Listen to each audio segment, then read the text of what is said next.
71वां अध्याय।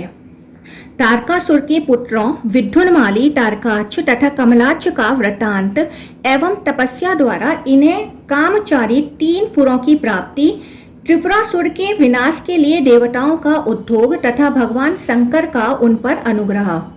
ऋषिगण बोले, हे सूत जी, आपने संक्षेप में तथा विस्तार से शुभ सर्ग का निरूपण कर दिया।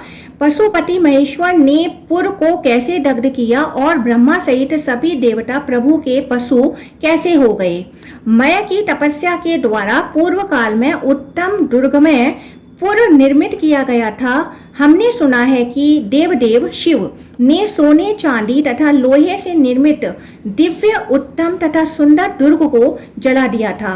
भग के नेत्र का नाश करने वाले भगवान शिव ने केवल एक बाण के प्रक्षेप से उसे कैसे जला दिया और विष्णु के द्वारा उत्पन्न किए गए भूतगण उन तीनों पुरों को क्यों नहीं जला सके।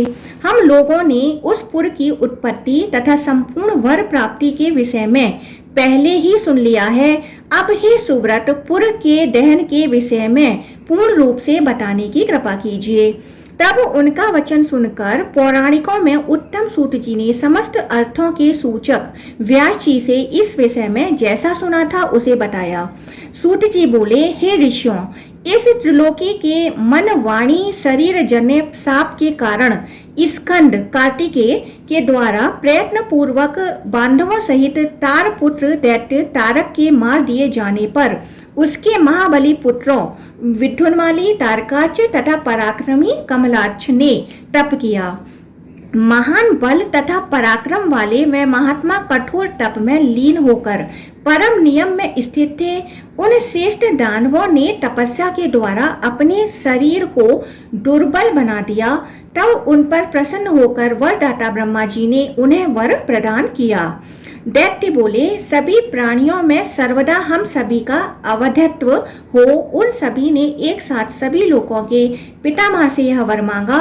तब लोकों के स्वामी अव्यय देव ब्रह्मा ने उनसे कहा, हे असुरों, सभी को अमरत्व नहीं हुआ करता, अतः इसे छोड़ो और दूसरा वर मांगो जो तुम लोगों को अच्छा लगता हो। तदंतर उन दैत्यों ने मिलकर आपस में विचार करके जगत गुरु ब्रह्मा को प्रणाम करके कहा, हे लोकेश, हे जगत गुरु, 3 पुर स्थापित करके हम लोग आपकी कृपा से इस पृथ्वी पर विचरण करें। हम लोग 1000 वर्ष में आपस में मिलें और हे अनग, ये तीनों पुर एक ही भाव को प्राप्त हों।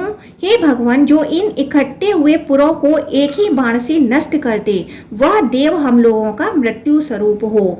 ऐसा ही हो। उनसे यह कहकर ब्रह्मा देव स्वर्गलोक चले गए।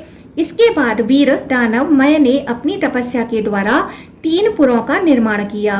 उन महात्माओं का सुवर्णमय पुर स्वर्ग में, रजत चांदी मय पुर अंतरिक्ष में तथा लोहमय पुर पृथ्वी पर था। उनमें से प्रत्येक पुर लंबाई तथा चौड़ाई में 100 योजन वाला और एक समान था।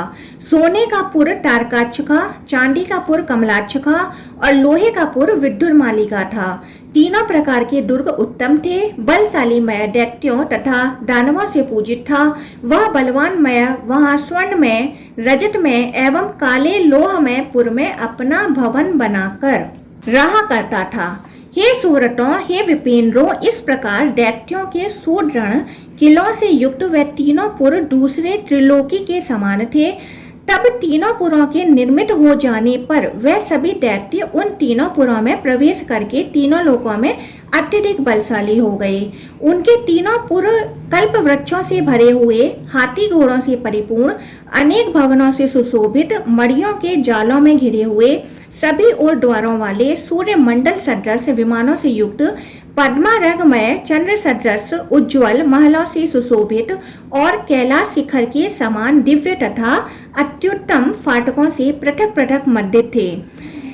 हे श्रेष्ठ जिजों, वे पुर दिव्य स्त्रियों, गंधर्वों, सिद्धों एवं चारणों से भरे हुए थे। प्रत्येक घर में रुद्रालय थे और अग्निहोत्र होता था। वे पुर सभी ओर बावलियों, कुओं, तालाबों और बड़ी बड़ी झीलों से युक्त थे। मत हाथियों के झुंडों, अति सुंदर घोड़ों, चारों ओर मुख वाले अनेक प्रकार के अद्भुत रथों, सभा भवनों, पानियां जल की शालाओं तथा क्रीड़ा स्थलों से पृथक पृथक समन्वित थे। वे पूरे चारों ओर अनेक विध वेदा अध्ययन शालाओं से युक्त थे और मैं दानव की माया से अन्य लोगों द्वारा मन से भी अलंघ्य थे। हे मुनि श्रेष्ठों, वह पूर्व सर्वत्र पतिव्रता स्त्रियों के द्वारा सेवित थे। हे द्विजों, वह पूर्व बड़े बड़े पाप करके भी शंकर जी की पूजा के कारण पाप रहित श्रौत स्मार्ट धर्मों के ज्ञाता तथा अपने धर्म के प्रति परायण भार्या सहित महाभाग्यशाली दैत्यों से सदा समन्वित थे। महादेव के अतिरिक्त अन्य देवता को छोड़कर उन शिव के अर्चन में स्थित चौड़ी छाती वाले बैल के समान कंधे वाले, सर्वदा समस्त आयु धारण करने वाले, सदा उपवास करने वाले, दावानल के समान नेत्रों वाले, उनमें कुछ शांत तथा कुछ कुपित, कुबड़े बौने, नील कमल दल की आभा के सदृश, काले एवं घुंघराले बालों वाले, नील पर्वत तथा मेरू के समान प्रतीत होने वाले, मेघ के समान गर्जन करने वाले, मय के द्वारा रक्षित तथा शिक्षित और युद्ध की तीव्र इच्छा वाले दैत्यों से परिपूर्ण थे। इस प्रकार वह पूर्व सदा युद्ध परायण भली भांति शिव के चरणों की पूजा के द्वारा प्राप्त पराक्रम वाले, सूर्य वायु इंद्र सदृश देवताओं का दमन करने वाले तथा अत्यंत दृढ़ दैत्यों से सेवित थे। हे द्विज श्रेष्ठों, दैत्यों के वैभव के कारण तीनों पुरों की अग्नि से इंद्र सहित देवतागण उसी प्रकार दग्ध हो गए जैसे दावाग्नि से वृक्ष दग्ध हो जाते हैं। इस प्रकार उन दग्ध देवताओं ने अतुलनीय तेज वाले देवेश्वर विष्णु को प्रणाम करके उनको यह सब बताया। तब उन श्रीमान प्रभु भगवान नारायण ने मन में सोचा कि देवताओं के कार्य के विषय में क्या किया जाना चाहिए। इसके बाद यज्ञ भोक्ता, यज्ञकर्ता, यज्ञकर्ताओं को फल प्रदान करने वाले तथा यज्ञ मूर्ति प्रभु जनार्दन ने यज्ञ देव का स्मरण किया। तदंतर देवताओं के कार्य की सिद्धि के लिए उनके द्वारा स्मरण किए गए यज्ञ देव उपस्थित हुए। तब उन देवताओं ने यज्ञ देव को प्रणाम किया और उनकी स्तुति की। इसके बाद सनातन यज्ञ को देखकर पुनः इंद्र सहित देवताओं की ओर देखकर सनातन भगवान अच्युत विष्णु उनसे कहने लगे। श्री विष्णु बोले, हे देवताओं, तीनों पुरों के विनाश के लिए तथा तीनों लोकों की समृद्धि के लिए इन उपस्थित उपसद नामक यज्ञ के द्वारा परमेश्वर का यजन कीजिए। सूत जी बोले, उन बुद्धिमान देव का वचन सुनकर महान सिंहनाद करके देवतागण उन यज्ञेश की स्तुति करने लगे। इसके बाद स्वयं विचार करके देवताओं के स्वामी व भगवान जनार्दन पुनः सभी देवताओं से बोले, प्राणियों को मारकर तथा जलाकर और अन्याय पूर्वक भोग विलास करके भी यदि कोई महादेव की पूजा करे तो वह पाप रहित हो जाता है, इसमें संदेह नहीं है। निष्पाप लोगों की हत्या नहीं की जानी चाहिए, केवल पापियों की ही हत्या पूर्ण प्रयत्न से की जानी चाहिए, इसमें संदेह नहीं है। हे श्रेष्ठ देवताओं, पापी होते हुए भी दुर्मद असुर महाबली देवताओं के द्वारा वध कैसे हो सकते हैं, क्योंकि परमेष्ठी रुद्र के प्रभाव के कारण वह वध नहीं है। हे देवताओं, प्रभु शिव की कृपा के बिना मैं कौन हूँ, ब्रह्मा कौन है, दैत्य कौन है, देव शत्रुओं के विनाशक कौन है और महात्मा मुनिगण कौन है। जो 27 तत्वों से युक्त शाश्वत महान से भी महत्तर प्रभुता संपन्न संपूर्ण देवताओं के स्वामी, वंदनीय, विश्व के आधार, महेश्वर, सर्वदेवेश तथा सबके स्वामी हैं, उन हर शंकर ने ही अपनी लीला से देवताओं एवं दैत्यों का विभाजन किया है।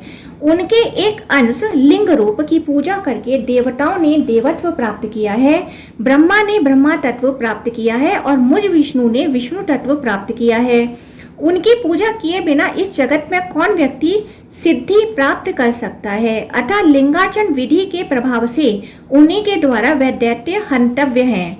यद्यपि वह सभी दैत्य धर्मनिष्ठ हैं तथा श्रौत स्मार्ट विधान में स्थित हैं, फिर भी उपसद नामक रुद्र यज्ञ से यजमान के द्वारा विधि पूर्वक प्रभु रुद्र का यजन करके हम लोग महादैत्यों को जीत सकेंगे। एकमात्र त्रिनेत्र भगवान शिव को छोड़कर तारकाक्ष सहित दानवमय के द्वारा सुरक्षित, स्वस्थ, गुप्त तथा स्फटिक के समान आभा वाले तीनों पुरों को नष्ट करने में भला कौन समर्थ है। सूत जी बोले, इस प्रकार उपसद नामक यज्ञ के द्वारा प्रभु शिव का यजन करके बैठे हुए विष्णु ने हजारों भूत समुदाय को देखा। तब शूल शक्ति गदा से युक्त हाथों वाले टंक उपल शिला को आयुध के रूप में धारण किए हुए, अनेक प्रकार के प्रहार योग्य अस्त्रों से समन्वित, अनेक वेशों को धारण किए हुए, कालाग्नि रुद्र के समान प्रतीत होने वाले तथा काल रुद्र के सदृश उन उपस्थित भूतों को प्रणाम करके साक्षात प्रभु विष्णु देव कहने लगे। विष्णु बोले, हे वीरों, उस त्रिपुर दैत्य के तीनों पुरों में जाकर सभी को जलाकर छिन्न भिन्न करके और उनका भक्षण करके पुनः आप लोग जैसे आए हैं वैसे ही भूतल पर चले जाएं। तत्पश्चात देवेश को प्रणाम करके तीनों पुरों में प्रवेश करके वह भूतगण उसी तरह नष्ट हो गए जैसे अग्नि में प्रवेश करके सलभ पतंगे नष्ट हो जाते हैं। तब देवेश्वर की आज्ञा से उन सभी भूतों के नष्ट हो जाने पर हजारों दैत्य आनंद मनाने लगे, नाचने गाने लगे और देवेश परमात्मा ईश्वर की स्तुति करने लगे। तदंतर क्षण भर में पराजित तथा नष्ट पराक्रम वाले इंद्र सहित देवतागण देवेश विष्णु के पास पहुंचकर भयपूर्वक खड़े हो गए। तब इंद्र सहित उन संतप्त देवताओं को देखकर भगवान पुरुषोत्तम उस समय दुखी होकर सोचने लगे, क्या किया जाना चाहिए। प्रयत्न पूर्वक उन दैत्यों का बल नष्ट करके मैं कैसे देवताओं का कार्य करूंगा। विचार पूर्वक देखा जाए तो शिव की कृपा से उन धर्मनिष्ठ दैत्यों में पाप नहीं है, अतः वह दैत्य उपसद नामक यज्ञ में उत्पन्न भूतों के द्वारा वध नहीं है। धर्म से ही पाप नष्ट होता है, सब कुछ धर्म में ही प्रतिष्ठित है, धर्म से ऐश्वर्य प्राप्त होता है, यह सनातनी श्रुति है। सूत जी ने कहा, हे द्विजश्रेष्ठों, तीनों पुरों में निवास करने वाले वह सभी दैत्य धर्मनिष्ठ थे, अर्थात अनुष्ठान में तत्पर थे, अतः वह अवध्यता को प्राप्त हो गए थे, इसमें संदेह नहीं है। बहुत बड़ा पाप करके भी जो लोग रुद्र का अर्चन करते हैं वह सभी पापों से मुक्त हो जाते हैं। जैसे जल से कमल मुक्त रहता है, हे द्विजों, शिव की पूजा से भोग संपदा अवश्य प्राप्त होती है। वह दैत्य लिंग पूजा में परायण है, अतः वह भोगों से युक्त है। विष्णु ने कहा, हे देवताओं, इसलिए मैं देवताओं के कार्य के लिए अपनी माया से दैत्यों के धर्म अनुष्ठान में विघ्न डालकर क्षण भर में तीनों पुरों को जीत लूंगा। सूत जी बोले, ऐसा विचार करके भगवान पुरुषोत्तम उन देव शत्रुओं दैत्यों के धर्म में विघ्न उत्पन्न करने के लिए प्रवृत्त हुए। महातेजस्वी मायावी अच्युत ने उनके धर्म विघ्न के लिए अपने शरीर से माया में पुरुष का सृजन किया। सबके शासक तथा स्वेच्छा से रूप धारण करने वाले मायापति विष्णु ने देखने मात्र से विश्वास उत्पन्न करने वाले भाव से युक्त अतएव सबको मोहित करने वाले शास्त्र का निर्माण किया। षोडशल्क्षक अर्थात अत्यंत विस्तृत श्रुति स्मृति से विरुद्ध तथा वर्णाश्रम धर्मों से रहित इस माया में शास्त्र का उपदेश अपने शरीर से उत्पन्न पुरुष को करना चाहिए और स्वर्ग नरक यहीं पर है ऐसा विश्वास करना चाहिए, इसके अतिरिक्त कुछ नहीं। इसे प्रतिपादित करने वाले उस शास्त्र को उस पुरुष को स्वयं पढ़ा कर माया में अच्युत विष्णु ने तीनों पुरों के विनाश हेतु उस पुरुष से कहा, हे पुरुष, त्रिपुर वासियों के नाश के लिए तुम शीघ्र जाओ और ऐसा प्रयत्न करो जिससे वहां के श्रोत स्मार्ट धर्म नष्ट हो जाएं, इसमें संशय नहीं है। तत्पश्चात उन्हें प्रणाम करके माया शास्त्र विशारद मायावी मुनि ने उन पुरों में शीघ्र प्रवेश करके माया रची। तब तीनों पुरों में निवास करने वाले वह दैत्य उसकी माया के कारण श्रोत स्मार्ट धर्मों का त्याग करके उसके शिष्य हो गए और उन्होंने महादेव परमेश्वर शंकर को छोड़ दिया। तत्पश्चात माया में प्रभु के आदेश से अपने प्रशिष्यों से चारों ओर से घिरे हुए मायावी नारद मुनि भी उस पुर में प्रवेश करके उस मायावी पुरुष से स्वयं दीक्षित हुए। उन्होंने स्त्रियों को दुराचार फल की सिद्धि देने वाले स्त्री धर्म का उपदेश दिया। उन स्त्रियों ने उनका सदा पालन किया और शीघ्र ही उसका फल प्राप्त कर वह अपने पतिदेवों की अवहेलना करके अन्य लोगों में आसक्त हो गईं। उन नारद मुनि के गुरुत्व के कारण आज भी कलयुग में अधम स्त्रियां पतियों का त्याग करके व्यभिचार करती हैं। पति ही स्त्रियों का माता पिता बंधु सखा मित्र तथा बांधव होता है, इसमें संदेह नहीं है। फिर भी विष्णु की असह माया के कारण उन स्त्रियों ने वैसा किया। बड़ा से बड़ा पाप करके भी जो स्त्री पति के प्रति प्रेम युक्त रहती है वह परम स्वर्ग प्राप्त करती है और इसमें विपरीत आचरण से नरक प्राप्त करती है। हे मुनि श्रेष्ठों, पूर्व काल में स्त्रियां सभी धर्मों, अन्य देवताओं तथा जगत गुरुओं को त्याग कर सर्वदा पति की पूजा करती थी। वह स्वर्ग लोक प्राप्त करके निश्चिंत होकर आनंद मानती थी। इसके विपरीत अन्य स्त्रियां नरक जाती थीं, अतः पति ही स्त्रियों के लिए परम गति है। तथापि देवदेव प्रभु विष्णु की आज्ञा से तथा उनकी माया के कारण वह त्रिपुरवासिनी स्त्रियां अपने पतियों का त्याग करके व्यभिचारिणी हो गईं। उन विष्णु की आज्ञा से अलक्ष्मी तीनों पुरों में चली गईं और जो लक्ष्मी उन दैत्यों की तपस्या के द्वारा देवेश्वर ब्रह्मा से उन्हें प्राप्त थी, वह उन्हीं प्रभु ब्रह्मा के आदेश से त्रिपुर को छोड़कर बाहर चली गईं। इस प्रकार धर्म विघ्न के लिए उन दैत्यों को उस प्रकार का विष्णु माया निर्मित बुद्धि मोह देकर भगवान पुरुष और उन स्त्रियों को विपरीत आचरण का उपदेश देकर मायावी नारद ये दोनों अव्यय देव निराकुल होकर सुखपूर्वक बैठ गए। इस प्रकार परम उत्तम श्रौत स्मार्ट धर्म के नष्ट हो जाने पर विश्वकर्ता उन विष्णु के द्वारा वहां पाखंड स्थापित कर दिए जाने पर, दैत्यों के द्वारा महेश्वर का त्याग कर दिए जाने पर तथा लिंग पूजा का परित्याग कर दिए जाने पर, संपूर्ण स्त्री धर्म के नष्ट हो जाने पर और दुराचार स्थापित हो जाने पर देवेश विष्णु कृतार्थ हो गए और वह पुरुषोत्तम सभी देवताओं के साथ तपस्या द्वारा सर्वज्ञ उमापति को प्राप्त करके उनकी स्तुति करने लगे। श्री भगवान बोले, आप महेश्वर देव परमात्मा को नमस्कार है। आप नारायण सर्व ब्रह्मा रूप शाश्वत अनंत तथा अव्यक्त को नमस्कार है। सूत जी बोले, इस प्रकार भगवान विष्णु ने महादेव की स्तुति करके दंडवत प्रणाम करके जल में स्थित होकर 1 करोड़ बार रुद्र मंत्र का जप किया। इसके बाद वह सभी देवता इंद्र, साध्यगण, यम, रुद्रगण तथा मरुदगणों के साथ देव परमेश्वर की स्तुति करने लगे। देवता बोले, आप सर्वात्मा, शंकर, दुखनाशक, रुद्र, नील रुद्र, कुद्रुद्र, प्रशस्त रुद्र तथा प्रचेता को नमस्कार है। आप हम लोगों की गति हैं, दैत्यों का संहार करने वाले आप हम लोगों द्वारा सर्वदा वर्ण हैं। आप आदि तथा अंत रहित हैं। आप अनंत शेष रूप अविनाशी एवं प्रभुता संपन्न हैं। हे जगत गुरु, आप प्रकृति पुरुष साक्षात सृष्टा, रक्षक तथा संहारक हैं। हे द्विज वत्सल, आप इस जगत में द्विजों के नेता हैं। आप वरदाता, वाणी में वाच्य वाचकों से रहित ईशान हैं। आप मुक्ति के लिए योग परायण योगियों के द्वारा पूज्य हैं। आप योगियों के हृदय रूपी कमल के छिद्र में सदा स्थित हैं। विद्वान लोग आपको सर्वत्र विद्यमान श्रेष्ठ तथा ब्रह्मा स्वरूप कहते हैं। हे विभो ऋषिगण, आपको इस जगत में तत्व रूप तेजो राशि परात्पर एवं परमात्मा कहते हैं। हे जगत गुरु, आप दृष्ट श्रुत स्थित तथा जयमान सब कुछ हैं। लोग आपको अणु से भी अल्पतर, महान से भी महत्तर, सभी ओर हाथ पैर वाले, सभी ओर नेत्र सिर मुख वाला तथा सभी ओर कान वाला कहते हैं। आप संसार में सभी को आच्छादित करके स्थित हैं। लोग आपको महादेव, अनिर्देश्य, सर्वज्ञ, अनामय, विश्वरूप, विरूपाक्ष, सदाशिव, निर्विकार, करोड़ों सूर्यों के समान तेजस्वी, करोड़ों चंद्रमा सदृश प्रकाशमान, करोड़ों कालाग्नि के समान प्रज्वलित, 26 तत्वों से युक्त अनीश्वर, इस जगत में प्रकृति के प्रवर्तक, प्रपितामह, सबके आवास स्वरूप तथा शंभु, स्वयं उत्पन्न होने वाला एवं वर देने वाला देव कहते हैं। श्रुतियां तथा श्रुति तत्वों को जानने वाले लोग आपको वेदों का सार कहते हैं।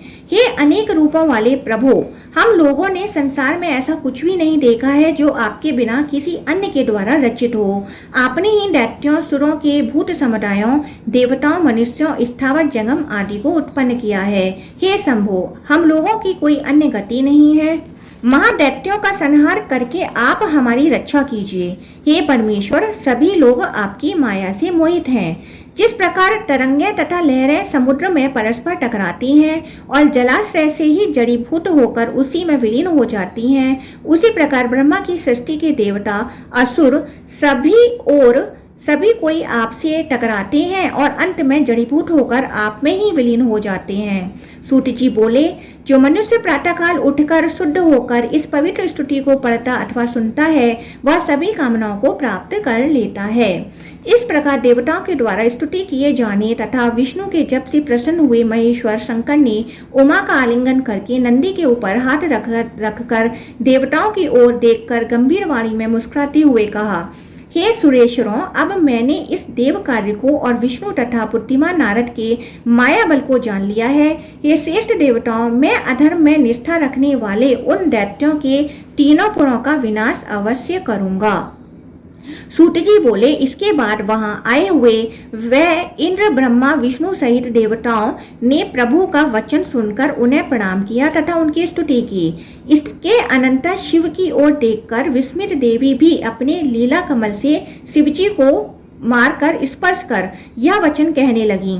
देवी बोली, हे विभो, हे पुत्रवानों में श्रेष्ठ, उत्तम आभूषणों से सुशोभित तथा सूर्य के समान प्रतीत होने वाले अपने इस खेलते हुए श्रेष्ठ पुत्र सदानंद को देखिए।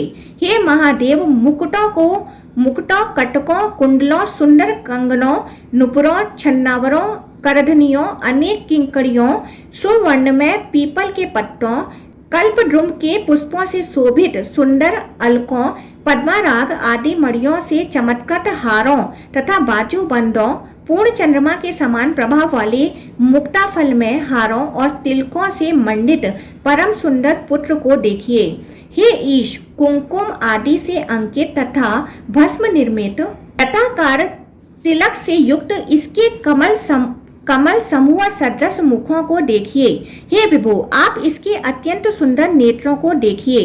गंगा आदि, कृतिका आदि तथा विशेष रूप से स्वाहा माताओं के द्वारा मंगल के लिए लगाए गए भव्य तथा विचित्र काजलों को देखिए।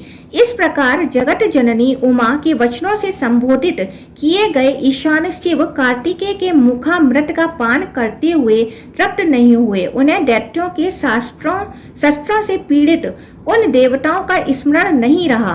उन्होंने स्कंद का आलिंगन करके उसका सिर सूंघकर कहा, हे पुत्र, नृत्य करो। तब कष्ट दूर करने वाले बालक रूप प्रभु स्कंद भी लीला करते हुए नाचने लगे।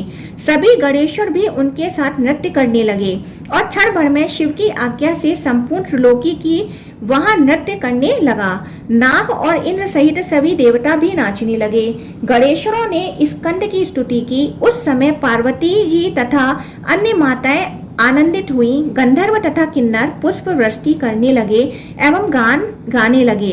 तब उस नृत्य रूपी अमृत का पान करके पार्वती जी तथा परमेश्वर तृप्त हो गए और नंदी सहित गणेश्वर भी तृप्त हुए।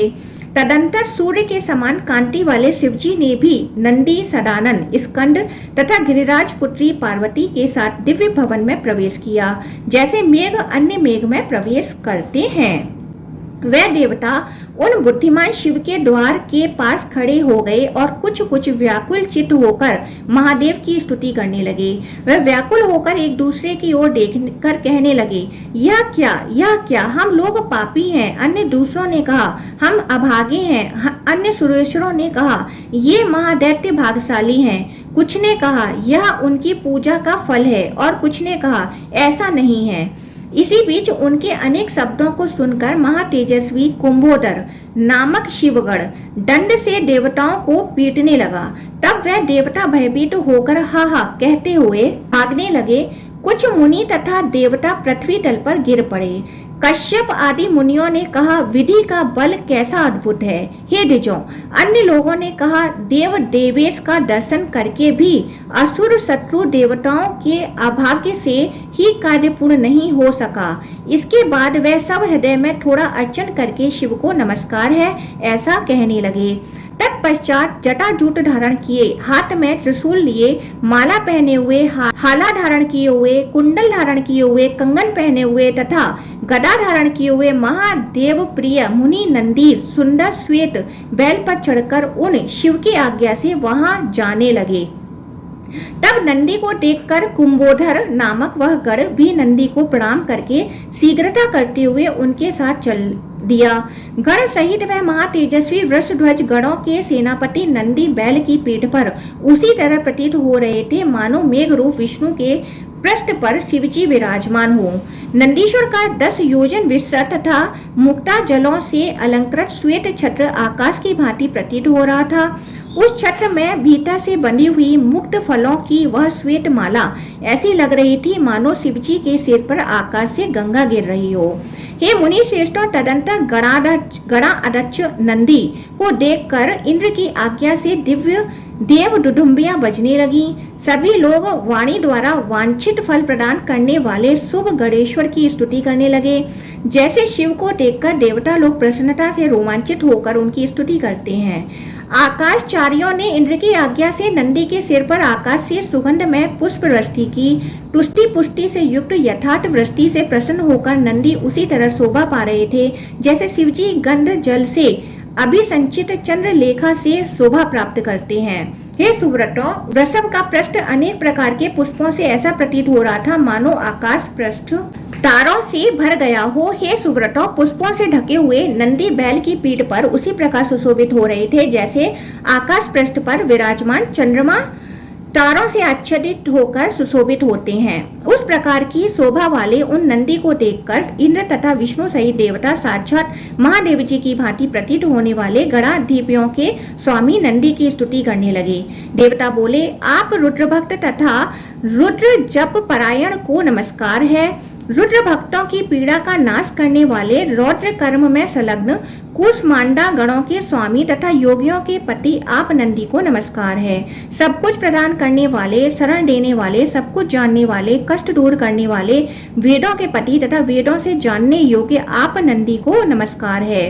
वज्रधारी वज्र तुल्य दृष्टा वाले, इंद्र के वज्र का निवारण करने वाले, वज्र से अलंकृत देह वाले तथा इंद्र के द्वारा आधारित आप नंदी को नमस्कार है। रक्त वर्ण वाले, रक्त नेत्र वाले, रक्त वस्त्र धारण करने वाले तथा शिव के चरण कमल में अनुराग युक्त लोगों को रुद्र लोक प्रदान करने वाले आप नंदी को नमस्कार है। सेना के अधिपति, रुद्रों के पति, भूतों तथा भुवनेशों के पति और पापों का हरण करने वाले आप नंदी को नमस्कार है।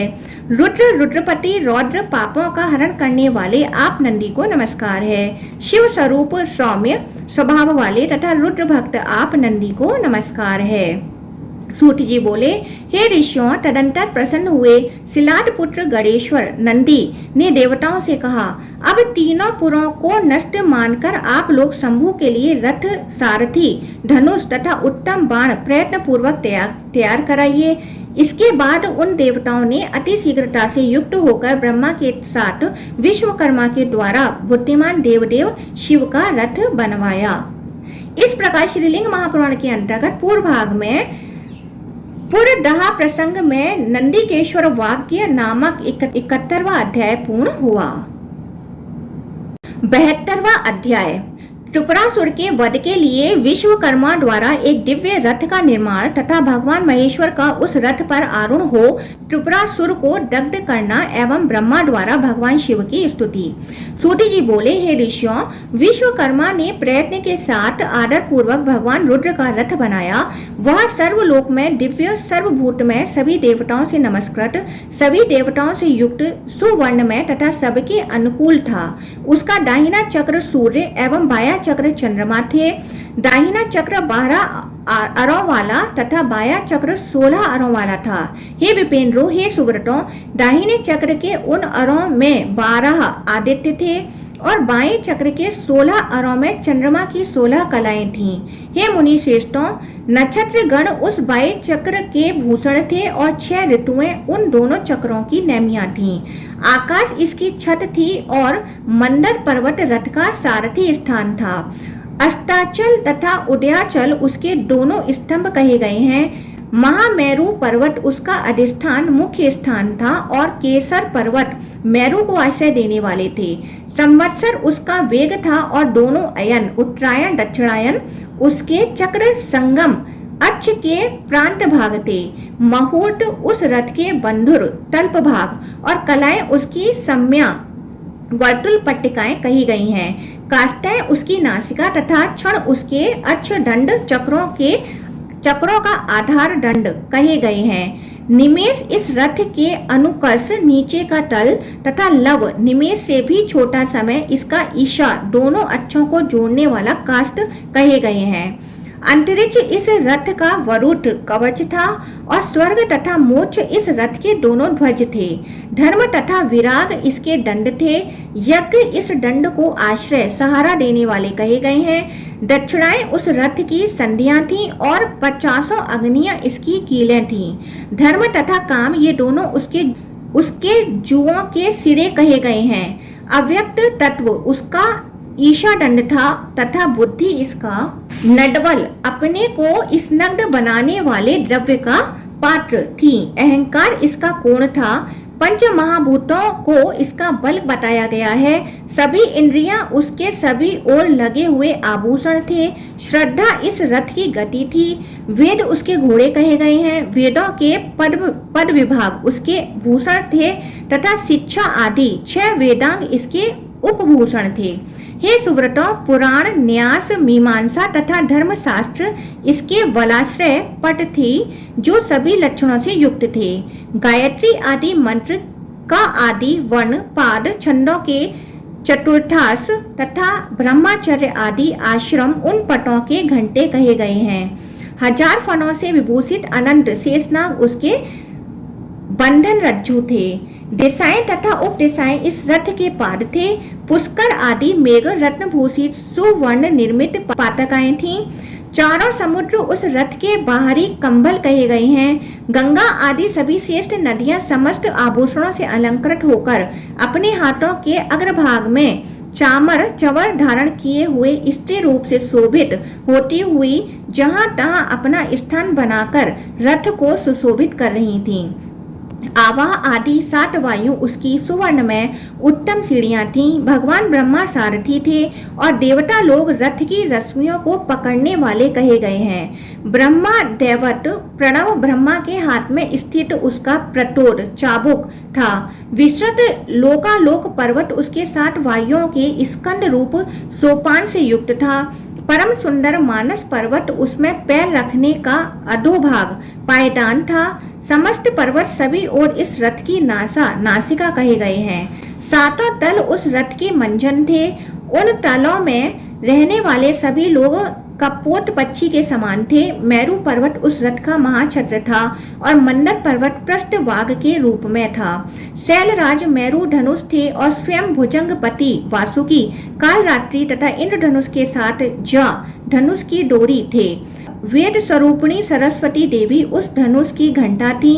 महातेजस्वी विष्णु बाण थे और चंद्रमा उस बाण के शल्य लोह निर्मित अग्रभाग थे।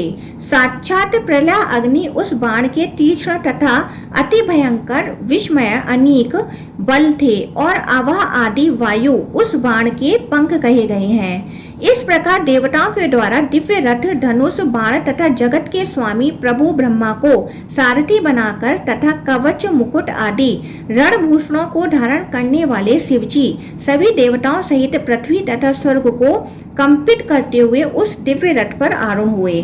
ऋषियों के द्वारा स्तुत होते हुए और बंदी जनों तथा नृत्य करती हुई नृत्य प्रवीण अप्सराओं के द्वारा वंदित होते हुए वह वरद शिव अत्यंत सुशोभित हो रहे थे।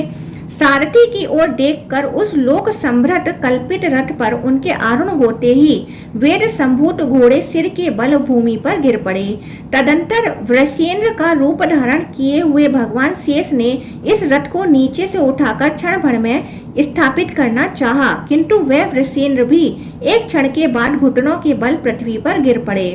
तब हाथ में लगाम पकड़े हुए सर्वव्यापी भगवान ब्रह्मा ने शिव के आदेश से घोड़ों को उद्यत उत्साहित करके उस शुभ रथ को स्थापित कर दिया और उन्होंने मन तथा वायु के समान वेग वाले घोड़ों को साहसी दानवों के आकाश स्थित पुरों को उद्देश्य करके प्रेरित किया। इसके बाद भगवान शंकर रुद्र ने देवताओं को देखकर कहा, मुझे ही पशुओं जीवों का आधिपत्य दिया गया है, अतः मैं असुरों का हनन करता हूँ। हे श्रेष्ठ देवताओं, देवों तथा असुरों के लिए पृथक पृथक पशु तत्व होने के कारण ही वे महादानव वध के योग्य होंगे, अन्यथा नहीं। बुद्धिमान देवदेव शिव का संपूर्ण वचन सुनकर पशुत्व के प्रति संकित होते हुए सभी देवता विषादग्रस्त हो गए। तब उनके इस भाव को जानकर शिवजी ने उनसे यह वचन कहा, हे श्रेष्ठ देवताओं, इस पशु भाव में आप लोगों को भय नहीं होना चाहिए। अब पशु भाव की मुक्ति का उपाय सुनिए और उसे कीजिए। जो दिव्य पाशुपत व्रत को करेगा वह पशुत्व से मुक्त हो जाएगा। यह सत्य तथा प्रतिज्ञात है। हे श्रेष्ठ देवताओं, एकाग्रचित्त होकर जो अन्य लोग भी मेरे पशुपत व्रत को करेंगे वह पशुत्व से मुक्त हो जाएंगे, इसमें संदेह नहीं है। जो निष्ठा पूर्वक 12 वर्ष, उसके आधे 6 वर्ष अथवा 3 वर्ष तक शुश्रूषा करेगा वह पशुत्व से मुक्त हो जाएगा। अतः हे श्रेष्ठ देवताओं, आप लोग इस परम दिव्य व्रत को कीजिए। लोक नमस्कृत शिव के ऐसा कहने पर देवताओं ने कहा, ऐसा ही होगा। अतः समस्त देवता, असुर तथा मनुष्य शिव जी के पशु हैं। रुद्र पशुपति हैं और पशुपात से मुक्त करने वाले हैं। जो पशु है उसे इस व्रत के द्वारा पशुभाव का त्याग कर देना चाहिए। इसे करके वह पापी नहीं रह जाता है, यह शास्त्र का निश्चय है। तत्पश्चात अमित पराक्रम वाले बालक रूप साक्षात विनायक देवताओं द्वारा पूजित न होने के कारण उन्हें रोकते हुए कहने लगे। श्री विनायक बोले, शुभ भक्ष्य भोज्य आदि पदार्थों के द्वारा मेरी पूजा किए बिना इस संसार में कौन मनुष्य, देवता अथवा दानव सिद्धि प्राप्त कर सकता है। अतः हे सुरेश्वरों, मैं देवेश क्षण भर में ही उस देव कार्य में विघ्न करूंगा। मेरी पूजा किए बिना आप लोग कार्य करने में कैसे तत्पर हो गए। तत्पश्चात इंद्र सहित सभी देवता भयभीत हो गए और भक्ष्य भोज्य आदि पदार्थों, आटे से बने लड्डुओं तथा मोदकों से उन प्रभु की विधिवत पूजा करके वह गणेश्वर से बोले, हम लोगों का कार्य सदा निर्विघ्न संपन्न हो। उस समय समस्त सुरेश्वरों में मुख्य शिव ने भी अपने पुत्र गणेश का आलिंगन करके उनका सिर सूंघकर अनेक प्रकार के सुगंधित पुष्पों, भक्ष्य भोज्य पदार्थों तथा उत्तम रसों से उनकी पूजा की।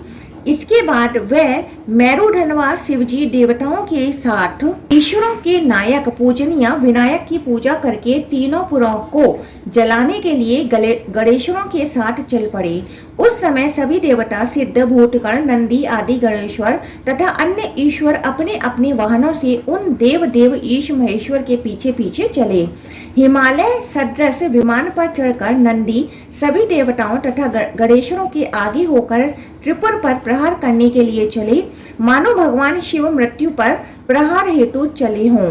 उस समय जाते हुए शिलाद पुत्र नंदी के पीछे सभी देवता, गणेश्वर तथा गण लोग विशाल हाथियों, बैलों और घोड़ों पर आरूढ़ होकर हाथों में अपने शस्त्र तथा चिन्ह धारण किए हुए चले।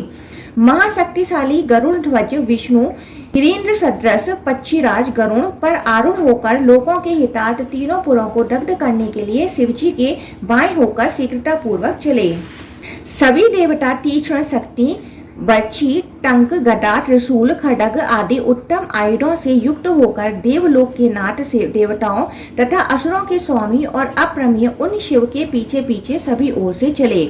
कमल पत्र के समान वर्ण वाले गरुड़ वाहन भगवान विष्णु देवताओं के मध्य ऐसे सुशोभित हो रहे थे मानो सुमेरु पर्वत के शिखर पर आरूढ़ 1000 किरणों वाले भगवान सूर्य हों। गजेंद्र ऐरावत पर आरूढ़ होकर देवताओं के प्रमुख सहस्र नेत्र वाले इंद्र रुद्र के दाहिने ओर होकर त्रिपुर का नाश करने के लिए चले, मानो गरुड़ सर्पों का नाश करने के लिए चल दिए हों। सिद्ध गंधर्व श्रेष्ठ देवता तथा अन्य वीर देवताओं के स्वामी प्रभु उन इंद्र की स्तुति कर रहे थे और वह श्रेष्ठ पुष्प वृष्टि के साथ कामनाओं की पूर्ति करने वाले इंद्र की जय जयकार कर रहे थे। उस समय स्वर्ग में स्थित देवताओं ने अहिल्या के उपपति, देवताओं के ईश, जगत के स्वामी, देवताओं के स्वामी तथा 1000 नेत्रों वाले इंद्र को देखकर लीला पूर्वक उसी प्रकार प्रणाम किया जैसे माता पार्वती पुत्र कार्तिकेय को प्रणाम करती हैं। यम, अग्नि, कुबेर, वायु, निकृति, वरुण तथा ईशान भी शिवजी के पीछे पीछे चले। युद्ध में प्रवीण वीरभद्र वृषभेंद्र पर आरूढ़ होकर रथ के नैतन्य कोण दक्षिण पश्चिम में होकर त्रिपुर का नाश करने के लिए चले। अपने रोमच संज्ञक बाणों से घिरे हुए वह देवदेव त्र्यंबक की सेवा कर रहे थे। दूसरे महादेव के समान प्रतीत होने वाले महातेजस्वी महाकाल रथ के वायव्य कोण उत्तर पश्चिम में होकर गणों के साथ रथ की सेवा कर रहे थे। गिरिराज के समान प्रतीत होने वाले तथा अग्नि से उत्पन्न सदानंद भी सिद्धों, चारणों एवं देव सेना के साथ शिव के गणों से आवृत होकर के हाथी पर सवार होकर चले। विघ्नेश्वर भगवान गणेश भी असुरेश्वरों का विघ्न करके तथा देवताओं का अविघ्न करके विघ्न गणों के साथ उस देश त्रिपुर की ओर शिवजी के पीछे पीछे चले। उस समय हाथ में काल रात्रि के समान प्रकाशमान त्रिशूल धारण किए, कपाल के आभूषण वाली, बड़े बड़े असुरों के रक्त रूपी मधु के पान से मट मट वाले, हाथी के समान चाल वाली, मद से चंचल नेत्रों वाली, मट वाले हाथियों के चर्म रूपी वस्त्र से वेष्टित अंगों वाली काली, देवताओं को कंपित करती हुई मट पिशाचों तथा मट वाले गणों के साथ गणेश जी के आगे आगे चली। सिद्धों, गंधर्वों, पिशाचों, यक्षों, विद्याधरों, सर्पों तथा प्रमुख देवताओं ने उन देवी पार्वती को प्रणाम किया, उच्च स्वर से उनकी स्तुति की तथा उनका जयकार किया। इसी प्रकार देव शत्रुओं का संहार करने वाली तथा देवताओं के द्वारा आदर पूर्वक पूजित देव माताएं सभी और ध्वज धारण किए हुए अपने अपने गणों के साथ अपने अपने वाहनों से माता के पीछे पीछे चली। बाल रूपा होते हुए भी अमित पराक्रम वाली तथा सबके द्वारा अनतिक्रमणीय भगवती दुर्गा सिंह पर सवार होकर अपनी भुजाओं में अंकुश, शूल, पाश, परशु, चक्र, खड्ग, शंख आदि आयु धारण किए हुए और मध्याह्न कालीन सूर्य तथा हजार अग्नियों के समान दैदीप्यमान नेत्रों से मार्ग को जलाती हुई उन दैत्यों पर प्रहार करने के लिए चली। उस समय इंद्र तथा सूर्य के समान कांति वाले मुख्य गणेश्वर त्रिपुर का नाश करने के लिए हाथियों, घोड़ों, उत्तम सिंहों, रथों तथा वृषभों पर सवार होकर उन भगवान शिव के पीछे चले। हलों, फालों, मुसलों, लोह निर्मित गदाओं तथा पर्वत शिखरों को धारण किए हुए गिरि सदृश व सुरेश्वर, भूत तथा गणेश्वर महेश्वर के आगे आगे चले। इंद्र, ब्रह्मा, विष्णु और देवता और सभी गणेश्वर अपने मुकुटों को अंजलि पर टिकाकर प्रणाम करते हुए चारों ओर से वाणी द्वारा ईश भगवान गणेश की जय बोल रहे थे। हाथ में दंड लिए हुए जटाधारी सभी मुनियों ने नृत्य किया और आकाशचारी सिद्धों तथा चारणों ने पुष्प वर्षा की। हे विपेंद्रो, त्रिपुर चारों ओर से गूंज उठा। सभी गणेश्वरों में श्रेष्ठ योग परायण भृंगी देवताओं से घिरे हुए इंद्र की भांति गणेश्वरों से घिरे होकर विमान पर चढ़कर त्रिपुर का नाश करने के लिए चले। हे द्विजों, केश, विगतवास, महाकेश, महाज्वर, सोमवल्ली, सवर्ण, सोमप, सैनक, सोमध्रक, सूर्यवाच, सूर्यपेषण, सूर्याच, सूर्यनामा, सुर, सुंदर, प्रकुद, कुकुदंत, कंपन, प्रकंपन, इंद्र, इंद्रजय, महाभि, भमिक, सताच, पंचाच, सहस्त्राच, महोदर, यमजिह, सतास्व, कंठन, कंठपूजन, द्विशिख, त्रिशिख, पंचशिख, मुंड, अर्धमुंड, दीर्घ, पिशाचास्य, पिनाकधक, पिप्पलायतन, अंगारकासन, शिथिल, शिथिलास्य, अच्छपाद, अज, कुज, अजवक्र, हयवक्र, गजवक्र, उर्ववक्र तथा अन्य लक्षण वर्जित गणेश्वर एक साथ मिलकर अपने गण समुदाय के साथ उन शिवजी को घेर कर चले। इसी प्रकार अपने करोड़ों करोड़ गणों से घिरे हुए हजारों हजार रुद्र तीनों पुरों को दग्ध करने के लिए महादेव, देवदेव, महेश्वर को घेर कर चले। वसु, रुद्र, आदित्य आदि 33 देवता, ब्रह्मा, विष्णु, महेश, ये तीनों देवता और उनके भेद रूप 300 तथा 3003 अन्य देवता सभी ओर से वहां गए। सभी लोकों की माताएं, गणों की माताएं तथा भूतों की माताएं शिवजी के पीछे पीछे चली। रथ के मध्य विराजमान गणेश्वर गणों के बीच उसी तरह प्रतीत हो रहे थे जैसे निर्मल नक्षत्रों वाले आकाश में तारों के बीच चंद्रमा। उस समय शिव के प्रभाव सामर्थ्य के कारण ही जगन्मयी पार्वती देवी उन शिव के वाम भाग में स्थित होकर सुशोभित हो रही थीं। उस समय सुवर्ण कमल के समान वर्ण वाली देवी शुभावती पार्वती की सखी हाथ के अग्रभाग में चवड़ लिए हुए उनके बगल में स्थित होकर सुशोभित हो रही थी। सर्वव्यापी देवेश्वर शिव का भस्म से दीप्यमान अति स्वच्छ विग्रह उन पार्वती के साथ उसी प्रकार प्रतीत हो रहा था जैसे आकाश में विद्युत के साथ श्वेत बादल। सुवर्ण में धनुष से युक्त तथा चंद्रमा के प्रभाव वाला शंकर जी का सौम्य शरीर इंद्रधनुष से युक्त आकाश अथवा मेरु पर्वत से युक्त जगत की भांति प्रतीत हो रहा था। रत्नों की किरणों से मिश्रित शिवजी का श्वेत छत्र उदय काल में चंद्रमा के पूर्ण मंडल के समान प्रतीत हो रहा था। शिवजी के गले में रेशमी वस्त्र सहित लटकती हुई रत्नमयी मोतियों की माला उनके छत्र के पास आकाश से गिरती हुई गंगा के समान प्रतीत हो रही थी। इस प्रकार महेंद्र, ब्रह्मा, अग्नि आदि के द्वारा वंदित चरण कमल वाले शिवजी ने समस्त संसार के हित के लिए उन पार्वती के साथ त्रिपुर के लिए प्रस्थान किया। त्रिशूलधारी पिनाकी शिव मन से ही क्षण भर में इस संपूर्ण चराचर जगत को दग्ध करने में समर्थ है, तो फिर वह त्रिपुर को जलाने के लिए गणों के साथ वहां क्यों जा रहे हैं? तीनों पुरों को जलाने के लिए उन अलुप्त शक्ति वाले शंभु को रथ से, उत्तम बाण से, गणों से तथा देवताओं से क्या प्रयोजन है? ब्रह्मा, इंद्र आदि प्रमुख देवों ने ऐसा कहा। हम लोग तो समझते हैं कि पिनाकधारी भगवान शिव लीला के लिए यह सब करने के लिए प्रवृत्त हैं, अन्यथा इस आडंबर से इन्हें दूसरा कौन सा लाभ है? इस त्रिपुर के समीप स्थित नंदिकेश्वर आदि सुरेश्वरों के साथ गणेश जी गणों के साथ तथा मेरू पर्वत 8 शिखरों के साथ जिस प्रकार सुशोभित हो रहे थे, उसी प्रकार जगद्रथ शिव देवी पार्वती के साथ शोभायमान थे। इसके बाद गणों तथा पार्वती सहित सुरेश्वर शिव को देखकर त्रिपुर के युद्ध क्षेत्र में उपस्थित देव समूह ने स्वयं उनका अनुगमन किया। हे मुनीश्वरों, युद्ध काल में 3 प्रकार के दैत्यों से युक्त व तीनों पुर राजाओं, सिद्ध आदि गणों तथा देवताओं से युक्त तीनों लोकों के समान प्रतीत हो रहे थे।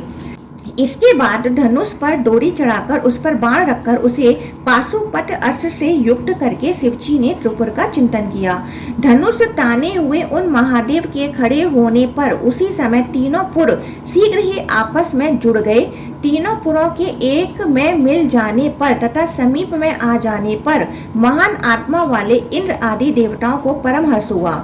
तदंतर सभी देवगण, सिद्ध तथा महर्षिगण अष्टमूर्ति शिव की स्तुति करते हुए उनकी जय बोलने लगे।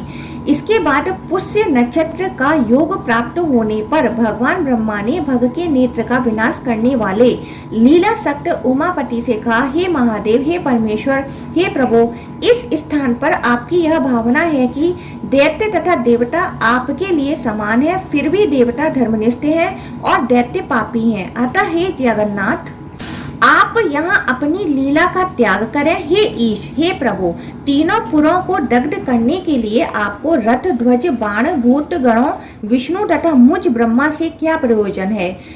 पुष्य योग प्राप्त होने पर आप कृपा करके त्रिपुर को दग्ध कर दीजिए। हे देवेश, जब तक ये तीनों पुर अलग अलग न हो जाएं, तब तक आप इन्हें जला दीजिए। तदंतर सब कुछ जानने वाले तथा विरूपाक्ष त्रिलोचन भगवान महादेव ने त्रिपुर की ओर देखा और उसी क्षण उसे भस्म कर दिया। तब उनके बाण में स्थित चंद्र, भगवान विष्णु, कालाग्नि तथा वायु, इन सभी ने उन शिवजी को प्रणाम करके कहा, हे देवेश, आपके देखने मात्र से त्रिपुर दग्ध हो गया, फिर भी हे देवेश, हम लोगों के हित के लिए आप बाण को छोड़ दीजिए। हे विपेंद्रो, इसके बाद धनुष की डोरी चढ़ाकर उसे कान तक खींचकर त्रिपुर का नाश करने वाले शिव ने हंसते हुए बाण छोड़ दिया। त्रिपुर का नाश करने वाला वह बाण उसी क्षण त्रिपुर को जलाकर देव के पास आकर उन्हें प्रणाम करके व्यवस्थित हो गया। उस बाण के द्वारा सैकड़ों करोड़ दैत्यों सहित दग्ध किया गया वह त्रिपुर कल्प के अंत में रुद्र के द्वारा दग्ध किए गए त्रिलोक के समान प्रतीत हो रहा था। वहां त्रिपुर में भी जिन दैत्यों ने बांधवों के साथ रुद्र का पूजन किया, उन्होंने शंभु की पूजा विधि के प्रभाव से गणपति पद प्राप्त किया। इंद्र, विष्णु सहित सभी देवता तथा गणेश्वर शिव तथा हिमालय पुत्री देवी पार्वती की ओर देखकर भयवश कुछ नहीं बोले। तब देवताओं की सेना को भयभीत देखकर देवश्रेष्ठ शिव ने देवताओं से कहा, क्या बात है? इस पर वह सभी ओर से उन्हें केवल प्रणाम करते रहे। देवताओं ने इंद्रभूषण नंदी को प्रणाम किया, पर्वतराज की पुत्री पार्वती को प्रणाम किया, पार्वती पुत्र गणेश को प्रणाम किया और प्रभु महेश्वर को प्रणाम किया। इसके बाद ब्रह्मा जी एकाग्रचित्त होकर देवताओं तथा विष्णु के साथ त्रिपुर शत्रु भगवान भव ईश्वर की हृदय से स्तुति करने लगे। श्री पितामह बोले, हे देव देवेश प्रसन्न हो जाइए, हे परमेश्वर प्रसन्न हो जाइए, हे जगन्नाथ प्रसन्न हो जाइए, हे आनंददाता, हे अव्यय, हे पंचमुख प्रसन्न हो जाइए। यम आदि रुद्रों को भी रुलाने वाले 50 करोड़ मूर्ति वाले विश्व प्राग तेजस 3 रूपों में स्थित रहने वाले तथा विद्याओं में मुख्य कारण स्वरूप आपको नमस्कार है। शिव शिव तत्व अघोर भैरवाष्टक के कारण रूप तथा द्वादश आत्मा स्वरूपी को बार बार नमस्कार है। करोड़ों विद्युत के समान तथा पृथ्वी आदि में प्रकाशमान अत्यंत सुंदर रूप धारण करके इस लोक में विराजमान शिव स्वरूप को नमस्कार है। अग्नि के समान वर्ण वाले भयानक अंबिका को अपने आधे शरीर में धारण करने वाले अर्धनारीश्वर, रुद्र विष्णु ब्रह्मा को मुक्ति देने वाले मृत्यु रहित ज्येष्ठ भयंकर रूप वाले सोम स्वरूप वर प्रदान करने वाले त्रिलोक स्वरूप त्रिदेव स्वरूप तथा वसटकार स्वरूप शिव को नमस्कार है। हृदय कमल के मध्य गगन सदृश रूप वाले तथा गगन में स्थित आपको नमस्कार है। सूर्य आदि 8 स्थानों में रुद्र आदि 8 रूपों वाले तथा पृथ्वी आदि 8 तत्वों वाले आपको नमस्कार है। चारों वेद रूप से, चारों आश्रम रूप से तथा चतुर्व्यूह रूप से अवस्थित आकाश आदि पंचभूत प्रकाश से, सगोजात आदि 5 रूप से अवस्थित सगोजात आदि पंच मंत्र रूप शरीर वाले शिव को नमस्कार है। 64 प्रकार के शिक्षोक्त वर्ण रूप वाले आकार को बार बार नमस्कार है। 32 मात्रिका रूप वाले उकार को बार बार नमस्कार है। 16 तत्व रूप वाले मकार को बार बार नमस्कार है। 8 प्रकार के आत्म स्वरूप वाले अर्धमात्रात्मक नाद रूप को नमस्कार है। अकार उकार मकार अर्धमात्रात्मक नाद रूप 4 प्रकार से स्थित आप ओमकार प्रणव रूप को नमस्कार है। आकाश के स्वामी तथा स्वर्ग के स्वामी शिव को बार बार नमस्कार है। 7 लोक स्वरूप पाताल तथा नरक के स्वामी पृथ्वी आदि 8 क्षेत्रों के रूप में 8 स्वरूप वाले तथा परात्पर सर्वोत्कृष्ट शिव को नमस्कार है। 1000 सिरों वाले 1000 रूपों वाले 1000 पैरों से युक्त आप सर्व परमेष्टि को नमस्कार है। पुरुष प्रकृति व्यक्त अहंकार नभ अनिल ज्योति आप जल पृथ्वी 9 आत्म तत्वमय स्वरूप वाले 17 आत्म शक्तियों वाले 8 प्रकाश स्वरूप और आदि स्थानों में वर्णों को अभिव्यंजित करने वाले 8 मूर्तियों वाले 64 योगियों के प्राण तत्व रूप भव आदि 8 नामों वाले 8 गुणों से युक्त सत्व रज तम तीनों गुणों से युक्त तथा गुणों से शून्य आप शिव को नमस्कार है। मूलाधार चक्र में विराजमान शाश्वत स्थान में निवास करने वाले नाभि मंडल में स्थित तथा हृदय में प्राणवायु ध्वनि करने वाले आप शिव को नमस्कार है। ग्रीवा में स्थित तालु छिद्र में स्थित भुवों के मध्य में स्थित नाद के मध्य में स्थित चंद्र बिंब में स्थित कल्याणकारी शिव स्वरूप अग्नि चंद्र सूर्य रूप वाले 36 शक्ति रूप वाले 3 प्रकार के सत्व रज तम गुणों से लोकों को वेष्टित कर सोए हुए सर्प रूप कुंडलिनी स्वरूप वाले ग्रहपत्य आहवनीय तथा दक्षिणा अग्नि 3 रूप में स्थित त्रेता अग्निमय रूप वाले सदा शिव शांत स्वभाव वाले महेश्वर पिनाकधारी सब कुछ जानने वाले तथा शरण देने वाले सगोजात को नमस्कार है। आप अघोर को नमस्कार है। आप वामदेव को नमस्कार है। तत्पुरुष को नमस्कार है। ईशान को बार बार नमस्कार है। 300 मुहूर्तों में सदा प्रकाशमान रहने वाले को नमस्कार है।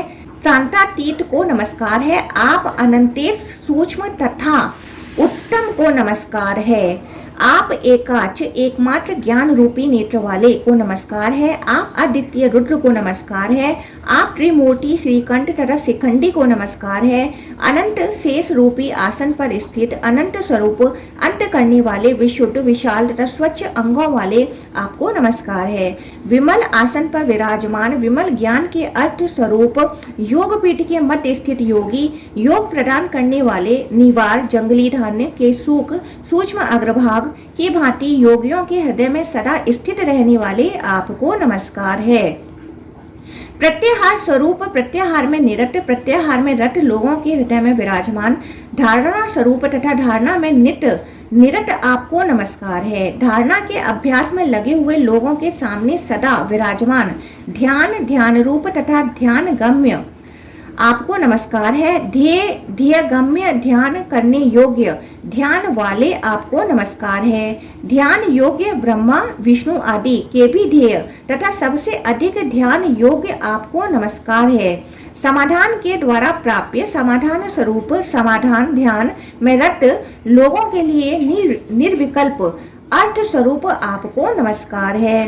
हे रुद्र, त्रिपुर को दग्ध करके आपने तीनों लोकों का उद्धार कर दिया। ऐसे प्रभावशाली आपकी स्तुति करने का सामर्थ्य कौन रखता है? फिर भी स्वयं संतुष्ट रहने वाले आप शिव की मैं स्तुति करता हूँ। हे देवदेव, आपकी भक्ति तुष्टि तथा अद्भुत दर्शन के कारण ये मानव देवता तथा सिद्ध गणों सहित समस्त गण आपको प्रणाम करते हैं। हे देवेश, हे गणेश, आपको नमस्कार है। हे विभो, आप तो देखने मात्र से ही तीनों पुरों तथा तीनों लोकों को जला देने में समर्थ हैं।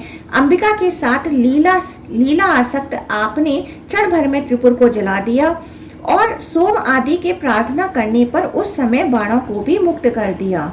आपके द्वारा त्रिपुर के नाश के लिए मैंने अनेक यत्नों से रथ, श्रेष्ठ बाण तथा सुंदर धनुष आपके लिए निर्मित किया था, किंतु देवताओं तथा सिद्ध जनों द्वारा युद्ध रूपी फलों को नहीं जाना जा सका, अर्थात परम महिमा वाले आपने क्षण भर में त्रिपुर का नाश कर दिया।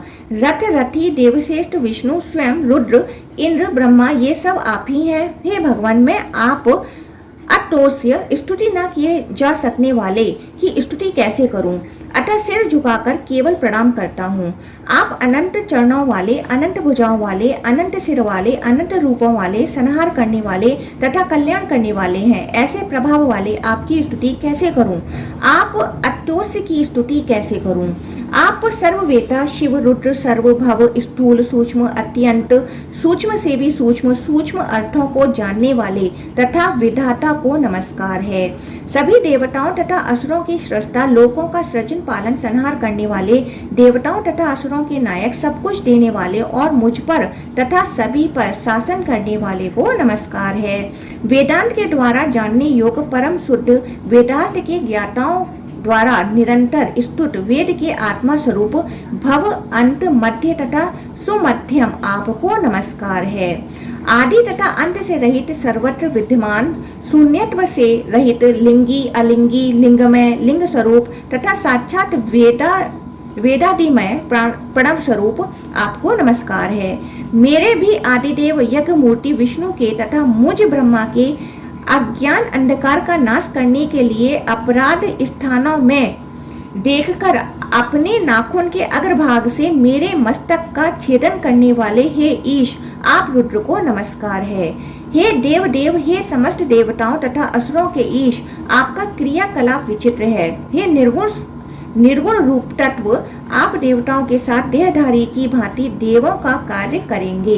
इस ब्रह्मांड में आपका एक स्थूल रूप पृथ्वी रूप, एक सूक्ष्म रूप जल रूप, एक सुसूक्ष्म रूप अग्नि रूप, मूर्त रूप क्षय वृद्धि के लिए आश्रय के कारण चंद्र रूप, एक मूर्त रूप सूर्य रूप, एक अमूर्त रूप वायु रूप, एक दृष्ट वांगमय रूप शब्द गुण से ज्ञात गगन रूप और एक ध्येय अद्भुत ईश रूप है। स्वप्न में जो पदार्थ दिखाई देता है वह प्रत्यक्ष की भांति प्रतीत होता है, उसे मैं अलक्ष्य नहीं मानता हूँ। वैसे ही हे ईशान, देवताओं के द्वारा प्रयत्न पूर्वक देखा गया आपका विग्रह हमारे लिए निर्गुण तथा अलक्ष्य कैसे हो सकता है? हे देवेश, कहाँ आपका दिव्य प्रभाव और कहाँ हम लोग, कहाँ हमारी भक्ति और कहाँ आपकी यह स्तुति। फिर भी हे देवेश, हे भगवान, भक्ति पूर्वक विलाप करते हुए मुझ ब्रह्मा को क्षमा कीजिए। सूत जी बोले, हे द्विज श्रेष्ठ, पृथ्वी पर जो भी शिव को प्रणाम करके त्रिपुर के शास्ता भगवान शिव की इस स्तुति को सुनता अथवा पढ़ता है वह भव भक्ति के द्वारा पाप बंधन से मुक्त हो जाता है। तब ब्रह्मा के द्वारा भक्ति पूर्वक स्तुत हुए मंडल शिखर वासी तथा महान भुजाओं वाले शिवजी उस स्तुति को सुनकर पार्वती की ओर देखकर महानुभाव ब्रह्मा से हंसते हुए कहने लगे। शिवजी बोले, हे पद्म योने, भक्ति पूर्वक की गई आपकी इस स्तुति से मैं प्रसन्न हूँ। आप यथेष्ट वर मांगिए, आपका तथा देवताओं का कल्याण हो। सूत जी बोले, तत्पश्चात पद्म योनि ब्रह्मा जी देवेश को प्रणाम करके हाथ जोड़कर प्रसन्नचित होकर यह वचन कहने लगे। श्री पितामह बोले, हे भगवान, हे देवेश, हे त्रिपुर विनाशक, हे शंकर, आप में अपनी परम भक्ति चाहता हूँ। हे परमेश्वर, अब प्रसन्न हो जाइए। सभी कामनाओं को पूर्ण करने वाले हे ईश्वर, आप में सभी देवताओं की भक्ति हो। मेरे भक्ति योग से तथा सारथी रूप से आप सदा प्रसन्न रहें। भगवान विष्णु ने भी पार्वती सहित त्रिनेत्र शिव को प्रणाम करके हाथ जोड़कर उनसे कहा, हे ईशान, मैं वृषभ आदि रूप से सदा आपका वाहन होने की अभिलाषा करता हूँ और हे देवेश, आप में अपनी भक्ति चाहता हूँ। हे देव देव, आपको नमस्कार है। हे वरद, हे शंकर, आप ईश्वर को सदा वहन करने का सामर्थ्य सर्वज्ञत्व तथा सर्वत्र गमन करने की शक्ति मुझे प्रदान कीजिए। सूत जी बोले, उन दोनों की प्रार्थना सुनकर महादेव परमेश्वर शिव ने उन्हें सारथी तथा वाहन होने का वर प्रदान किया। इस प्रकार दैत्यों को दग्ध करके और उन ब्रह्मा तथा विष्णु को वर प्रदान करके देव महात्मा शिव, देवी पार्वती, नंदी तथा भूत गणों सहित अंतर्धान हो गए। इसके बाद युद्ध भूमि से गणों सहित शिव के चले जाने पर श्रेष्ठ देवता लोग अति विस्मित हुए। हे मुनीश्वरों, शिव तथा पार्वती को प्रणाम करके दुख रहित होकर सुरेश्वर, गणेश्वर तथा आदित्य गण अपने अपने वाहनों से स्वर्ग चले गए। हे द्विजों, जो व्यक्ति पूर्व काल में ब्रह्मा के द्वारा निर्मित किए गए त्रिपुर शत्रु शिव के इस पवित्र स्रोत को श्राद्ध के समय अथवा देव कार्य में भक्ति पूर्वक पढ़ता है अथवा द्विजों को सुनाता है, वह ब्रह्मा लोक को जाता है। हे द्विज श्रेष्ठों, इस शुभ अध्याय को सुनकर प्राणी मानसिक, वाचिक तथा शारीरिक पापों से, स्थूल, सूक्ष्म तथा अति सूक्ष्म पापों से, घोर अपराध से होने वाले पापों से तथा अल्प अपराध से होने वाले पापों से मुक्त हो जाता है। उसके शत्रु नष्ट हो जाते हैं, वह संग्राम में विजयी होता है, सभी रोग उसे बाधा नहीं पहुंचाते, आपदाएं उसे स्पर्श तक नहीं करती और वह धन, आयु, यश, विद्या तथा अतुलनीय प्रभाव प्राप्त करता है। इस प्रकार श्रीलिंग महापुराण के अंतर्गत पूर्व भाग में त्रिपुरदह प्रसंग में ब्रह्मास्तव नामक 72वां अध्याय पूर्ण हुआ।